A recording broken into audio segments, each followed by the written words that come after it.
Chapter 6.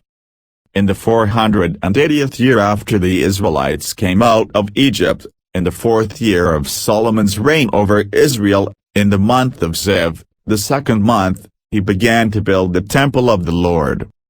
The temple that King Solomon built for the Lord was 60 cubits long, 20 wide and 30 high. The portico at the front of the main hall of the temple extended the width of the temple, that is 20 cubits, and projected 10 cubits from the front of the temple. He made narrow windows high up in the temple walls. Against the walls of the main hall and inner sanctuary he built the structure around the building, in which there were side rooms. The lowest floor was 5 cubits wide, the middle floor 6 cubits and the third floor 7. He made offset ledges around the outside of the temple so that nothing would be inserted into the temple walls. In building the temple, only blocks dressed at the quarry were used, and no hammer, chisel or any other iron tool was heard at the temple site while it was being built. The entrance to the lowest floor was on the south side of the temple. A stairway led up to the middle level and from there to the third. So he built the temple and completed it, roofing it with beams and cedar planks. And he built the side rooms all along the temple. The height of each was 5 cubits, and they were attached to the temple by beams of cedar. The word of the Lord came to Solomon. As for this temple you are building, if you follow my decrees, observe my laws and keep all my commands and obey them, I will fulfill through you the promise I gave to David your father. And I will live among the Israelites and will not abandon my people Israel. So Solomon built the temple and completed it. He lined its interior walls with cedar boards, paneling them from the floor of the temple to the ceiling, and covered the floor of the temple with planks of juniper. He partitioned off 20 cubits at the rear of the temple with cedar boards from floor to ceiling to form within the temple an inner sanctuary, the most holy place. The main hall in front of this room was 40 cubits long. The inside of the temple was cedar, carved with gourds and open flowers. Everything was cedar, no stone was to be seen. He prepared the inner sanctuary within the temple to set the Ark of the Covenant of the Lord there. The inner sanctuary was 20 cubits long, 20 wide and 20 high. He overlaid the inside with pure gold, and he also overlaid the altar of cedar. Solomon covered the inside of the temple with pure gold, and he extended gold chains across the front of the inner sanctuary, which was overlaid with gold. So he overlaid the whole interior with gold. He also overlaid with gold the altar that belonged to the inner sanctuary. For the inner sanctuary he made a pair of cherubim out of olive wood, each 10 cubits high. One wing of the first cherub was 5 cubits long, and the other wing 5 cubits, 10 cubits from wing tip to wing tip. The second cherub also measured 10 cubits, for the 2 cherubim were identical in size and shape. The height of each cherub was 10 cubits. He placed the cherubim inside the innermost room of the temple, with their wings spread out. The wing of one cherub touched one wall, while the wing of the other touched the other wall, and their wings touched each other in the middle of the room. He overlaid the cherubim with gold. On the walls all around the temple, in both the inner and outer rooms, he carved cherubim, palm trees and open flowers. He also covered the floors of both the inner and outer rooms of the temple with gold. For the entrance to the inner sanctuary he made doors out of olive wood that were 1/5 of the width of the sanctuary. And on the 2 olive wood doors he carved cherubim, palm trees and open flowers, and overlaid the cherubim and palm trees with hammered gold. In the same way, for the entrance to the main hall he made door frames out of olive wood that were 1/4 of the width of the hall. He almost made 2 doors out of juniper wood, each having 2 leaves that turned in sockets. He carved cherubim, palm trees and open flowers on them and overlaid them with gold hammered evenly over the carvings. And he built the inner courtyard of 3 courses of dressed stone and 1 course of trimmed cedar beams. The foundation of the temple of the Lord was laid in this 4th year, in the month of Ziv. In the 11th year in the month of Baal, the 8th month, the temple was finished in all its details according to its specifications. He had spent 7 years building it. Chapter 7. It took Solomon 13 years, however, to complete the construction of his palace. He built the palace of the forest of Lebanon 100 cubits long, 50 wide and 30 high, with 4 rows of cedar columns supporting trimmed cedar beams. It was roofed with cedar above the beams that rested on the columns, 45 beams, 15 to a row.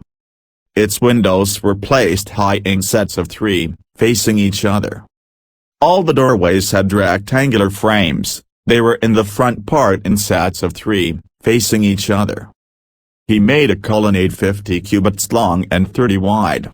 In front of it was a portico, and in front of that were pillars and an overhanging roof. He built the throne hall, the hall of justice, where he was to judge, and he covered it with cedar from floor to ceiling. And the palace in which he was to live, set farther back, was similar in design. Solomon also made a palace like this hall for Pharaoh's daughter, whom he had married. All these structures, from the outside to the great courtyard and from foundation to eaves, were made of blocks of high-grade stone cut to size and smoothed on their inner and outer faces. The foundations were laid with large stones of good quality, some measuring 10 cubits and some 8. Above were high-grade stones, cut to size, and cedar beams. The great courtyard was surrounded by a wall of 3 courses of dressed stone and 1 course of trimmed cedar beams, as was the inner courtyard of the temple of the Lord with its portico. King Solomon sent to Tyre and brought Huram, whose mother was a widow from the tribe of Naphtali and whose father was from Tyre and a skilled craftsman in bronze.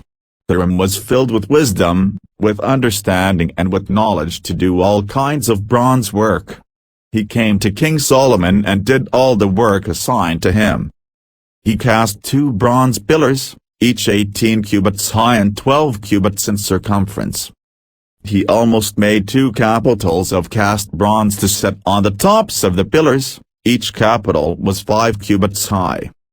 A network of interwoven chains adorned the capitals on top of the pillars, 7 for each capital. He made pomegranates in 2 rows encircling each network to decorate the capitals on top of the pillars. He did the same for each capital. The capitals on top of the pillars in the portico were in the shape of lilies, 4 cubits high. On the capitals of both pillars, above the bowl-shaped part next to the network, were the 200 pomegranates in rows all around. He erected the pillars at the portico of the temple. The pillar to the south he named Jachin and the one to the north Boaz. The capitals on top were in the shape of lilies. And so the work on the pillars was completed. He made the sea of cast metal, circular in shape, measuring 10 cubits from rim to rim and 5 cubits high. It took a line of 30 cubits to measure around it. Below the rim, gourds encircled it, 10 to a cubit. The gourds were cast in 2 rows in one piece with the sea. The sea stood on 12 bulls, 3 facing north, 3 facing west, 3 facing south and 3 facing east. The sea rested on top of them, and their hindquarters were toward the center. It was a handbreadth in thickness, and its rim was like the rim of a cup, like a lily blossom. It held 2,000 baths. He almost made 10 movable stands of bronze, each was 4 cubits long, 4 wide and 3 high. This is how the stands were made. They had side panels attached to uprights. On the panels between the uprights were lions, bulls and cherubim, and on the uprights as well. Above and below the lions and bulls were wreaths of hammered work. Each stand had 4 bronze wheels with bronze axles, and each had a basin resting on 4 supports, cast with wreaths on each side. On the inside of the stand there was an opening that had a circular frame 1 cubit deep. This opening was round, and with its basework it measured 1.5 cubits. Around its opening there was engraving. The panels of the stands were square, not round. The 4 wheels were under the panels, and the axles of the wheels were attached to the stand. The diameter of each wheel was 1.5 cubits. The wheels were made like chariot wheels. The axles, rams, spokes and hubs were all of cast metal. Each stand had 4 handles, one on each corner, projecting from the stand. At the top of the stand there was a circular band 0.5 cubit deep. The supports and panels were attached to the top of the stand. He engraved cherubim, lions and palm trees on the surfaces of the supports and on the panels, in every available space, with wreaths all around. This is the way he made the 10 stands. They were all cast in the same molds and were identical in size and shape. He then made 10 bronze basins, each holding 40 baths and measuring 4 cubits across, 1 basin to go on each of the 10 stands. He placed 5 of the stands on the south side of the temple and 5 on the north. He placed the sea on the south side, at the southeast corner of the temple. He also made the pots and shovels and sprinkling bowls. So Hiram finished all the work he had undertaken for King Solomon in the temple of the Lord. The 2 pillars, the 2 bowl-shaped capitals on top of the pillars, the 2 sets of network decorating the 2 bowl-shaped capitals on top of the pillars. The 400 pomegranates for the 2 sets of network, 2 rows of pomegranates for each network decorating the bowl-shaped capitals on top of the pillars. The 10 stands with their 10 basins. The sea and the 12 bowls under it. The pots, shovels and sprinkling bowls. All these objects that Hiram made for King Solomon for the temple of the Lord were of burnished bronze. The king had them cast in clay molds in the plain of the Jordan between Succoth and Zarethan. Solomon left all these things unweighed, because there were so many, the weight of the bronze was not determined. Solomon also made all the furnishings that were in the Lord's temple, the golden altar, the golden table on which was the bread of the presence. The lampstands of pure gold, 5 on the right and 5 on the left, in front of the inner sanctuary, the gold floral work and lamps and tongs. The pure gold basins, wick trimmers, sprinkling bowls, dishes and censers, and the gold sockets for the doors of the innermost room, the most holy place, and also for the doors of the main hall of the temple. When all the work King Solomon had done for the temple of the Lord was finished, he brought in the things his father David had dedicated, the silver and gold and the furnishings, and he placed them in the treasuries of the Lord's temple.